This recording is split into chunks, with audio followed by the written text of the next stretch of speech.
If you believe that happiness lies in wealth, recognition, or the praise of others, then you've handed the keys to your inner peace over to forces beyond your control. You've become a ship tossed about by the waves, rising when the seas are calm, sinking when storms approach. But if you truly desire happiness in every situation, in moments of triumph and tragedy alike, then you must build your joy not on the sand of external validation, but on the rock of inner stability. True happiness is forged within, in the quiet recesses of your soul, where no storm can reach and no critic can shatter. So how do we create such unshakable happiness?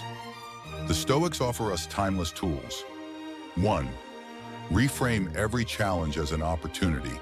Marcus Aurelius, emperor of Rome and philosopher of hardship, faced betrayal, war, and plague. Yet he never surrendered to despair. Instead, he observed calmly, "What stands in the way becomes the way." Every obstacle, then, is not a curse, but a teacher. Every hardship reveals your strength. Every test exposes your character. Lost something dear to you? Ask yourself, was your happiness tied to it? If so, maybe your joy was anchored in the wrong harbor. Did someone insult you? Has your worth really diminished or only in their eyes? Life will bruise you, that's a given. But pain, when examined closely, carries the seed of growth. Find the lesson hidden within, and suffering becomes not punishment, but wisdom. 2. Master the art of control. Epictetus, once a slave, later a sage, taught one of the most liberating truths in all philosophy. Happiness and freedom begin with a clear understanding of one principle.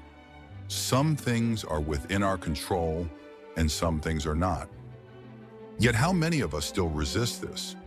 We want the world to behave as we desire. We want people to treat us fairly. We want life to play by our rules. But life doesn't obey our commands. It flows by its own rhythm, indifferent to our expectations. When you demand that life be different, frustration follows. But when you focus on what you can control, your thoughts, your actions, your mindset, then peace follows. A Stoic doesn't seek to control the wind, they adjust their sails. 3. Let go of the illusion of permanence. Everything in life is temporary. Your successes, your sorrows, even your very existence, fleeting. Seneca once said, "We suffer more in imagination than in reality." And it's true. We worry about what hasn't happened. We mourn what no longer exists. But reality, this moment, is all there is. And when you realize that nothing is permanent, not pain, not joy, you begin to live with presence. You stop clinging. You stop fearing the future. The impermanence of life is not something to dread. It's what makes every breath precious, every sunrise sacred. 4. Live by virtue, not by circumstance. If you seek happiness, don't ask, "What do I want?" Ask instead, "Who do I want to become?" Fortune may take your wealth, time may erase your fame, but your character, your honesty, your courage, your wisdom, those are yours to build and protect. A person who relies on the external builds a palace on shifting sand, but one who grounds life on virtue builds a fortress of stone. Circumstances change, principles endure.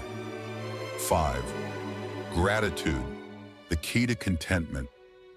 You're breathing, you can see, you have today. Yet how often do we race past these miracles in search of more? Instead of mourning what we lack, what if we celebrated what we already have?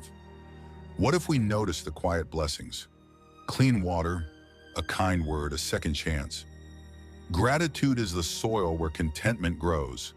A grateful heart is never poor. Happiness isn't a gift you wait to receive. It's a decision, a deliberate act of the soul. You choose it, again and again. The world will test you. It will tempt you into anger, provoke you into fear, and seduce you into despair. But in every moment, you hold a hidden power, the power to choose your response. So choose wisely, Choose like a Stoic. And if this message resonates with you, remember to subscribe to the Still Stoic, leave a comment with your reflections, and share this with someone who needs a moment of clarity. Until next time, hold the line and live with virtue.